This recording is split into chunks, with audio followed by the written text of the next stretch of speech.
প্রতিষ্ঠানের ছাত্রছাত্রীরা তাদের ন্যায্য অধিকার অর্থাৎ তাদের মেধার ভিত্তিতে চাকরির অধিকারের জন্য তারা রাস্তায় নেমেছিল।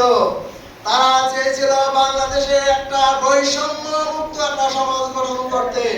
যারা চেয়েছিল বাংলাদেশের স্বাধীনতা বাক স্বাধীনতাকে উন্মুক্ত করতে। তার জন্য আজ সবচেয়ে যে জিনিসটি আমার তোমার কাছে সবচেয়ে মূল্যবান জীবন, সবচেয়ে মূল্যবান কি বলো? জীবন। তারা এই অধিকার আদায়ের জন্য তাদের শেষ রক্তবিন্দু পর্যন্ত বিসর্জন দিয়ে এই বাংলার আজ নতুন ইতিহাস করেছে। তারাই হলো শিক্ষার্থী। কারা? শিক্ষার্থী, ছাত্রছাত্রীরা এটা করেছে। আজকে অনুষ্ঠানটা কাদের? ছাত্রছাত্রীদের। এই জুলাই অভ্যুত্থানে আন্দোলন করেছে কারা? ছাত্রছাত্রীরা।